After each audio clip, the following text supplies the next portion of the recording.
Évangile de Jésus-Christ selon saint Jean, chapitre 17. Ainsi parla Jésus, et levant les yeux au ciel, il dit : Père, l'heure est venue, glorifie ton Fils, afin que ton Fils te glorifie. Et que, selon le pouvoir que tu lui as donné sur toute chair, il donne la vie éternelle à tous ceux que tu lui as donnés. Or, la vie éternelle, c'est qu'ils te connaissent, toi le seul véritable Dieu, et celui que tu as envoyé, Jésus-Christ. Je t'ai glorifié sur la terre, en menant à bonne fin l'œuvre que tu m'as donné de faire. Et maintenant, Père, glorifie-moi auprès de toi, de la gloire que j'avais auprès de toi, avant que fût le monde. J'ai manifesté ton nom aux hommes, que tu as tirés du monde pour me les donner. Ils étaient à toi, et tu me les as donnés, et ils ont gardé ta parole.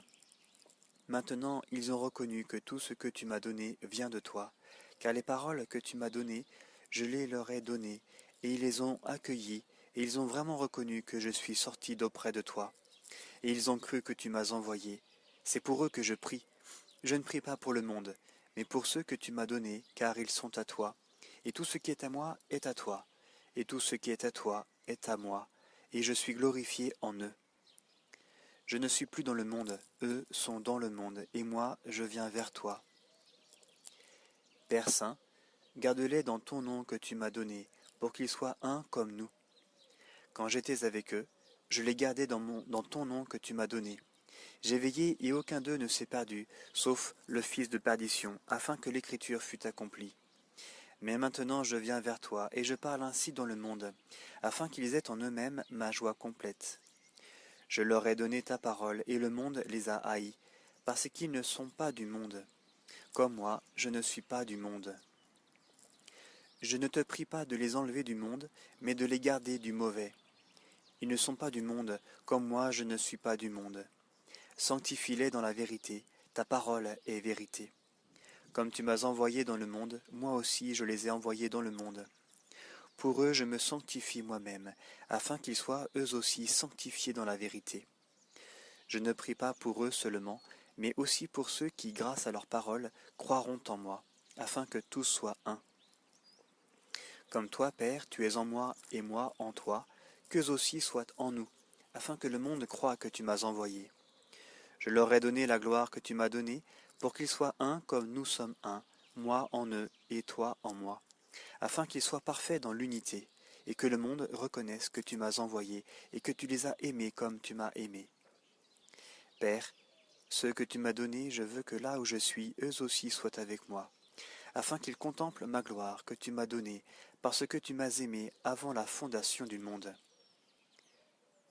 Père juste, le monde ne t'a pas connu, mais moi je t'ai connu, et ceux-ci ont reconnu que tu m'as envoyé. Je leur ai fait connaître ton nom, et je le leur ferai connaître, pour que l'amour dont tu m'as aimé soit en eux, et moi en eux.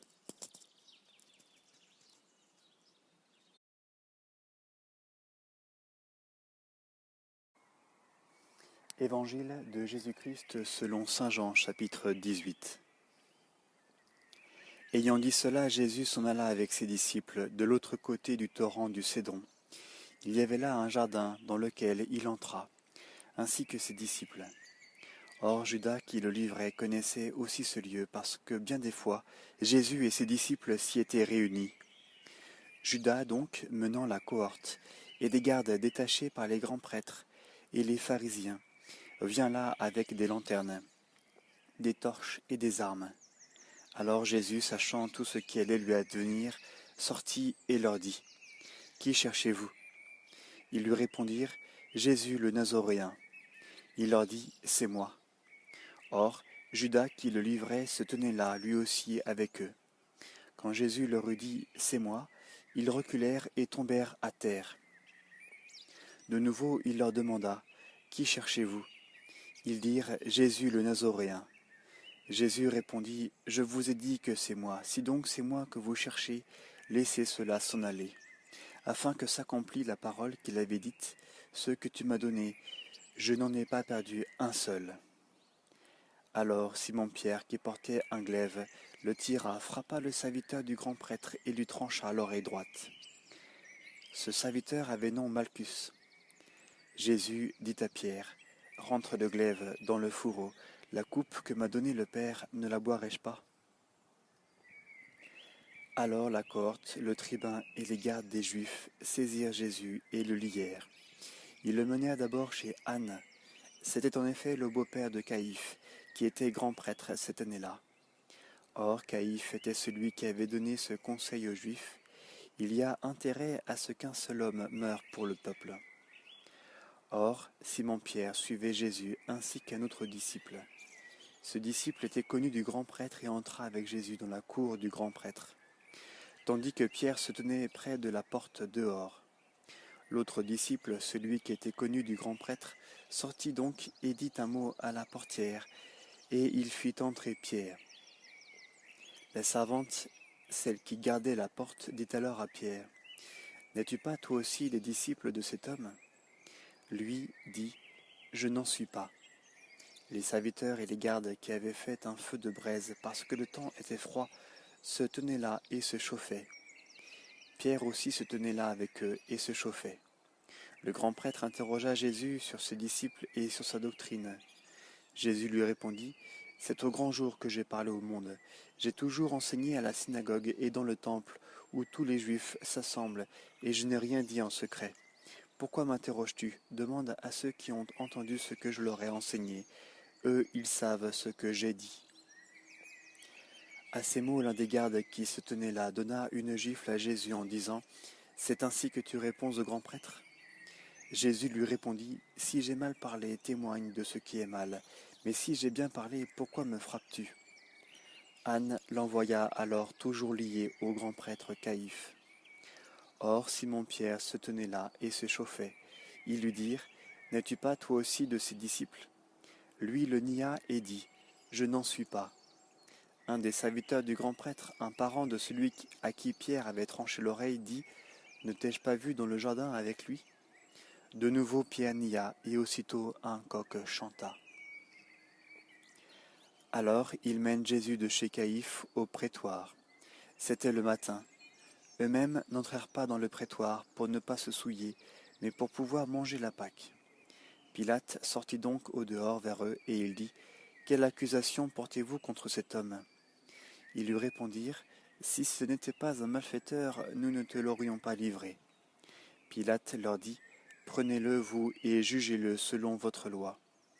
Les Juifs lui dirent: il ne nous est pas permis de mettre quelqu'un à mort, afin que s'accomplît la parole qu'avait dite Jésus, signifiant de quelle mort il devait mourir. Alors Pilate entra de nouveau dans le prétoire. Il appela Jésus et dit: tu es le roi des Juifs? Jésus répondit: dis-tu cela de toi-même, ou d'autres te l'ont-ils dit de moi? Pilate répondit: est-ce que je suis juif, moi? Ta nation et les grands prêtres t'ont livré à moi. Qu'as-tu fait? Jésus répondit: mon royaume n'est pas de ce monde.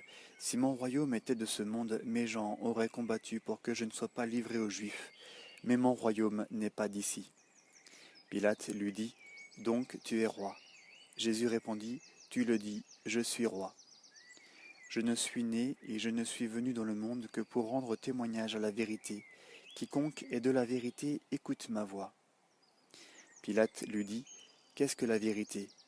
Et sur ce mot, il sortit de nouveau et alla vers les Juifs, et il leur dit: je ne trouve en lui aucun motif de condamnation, mais c'est pour vous une coutume que je vous relâche quelqu'un à la Pâque.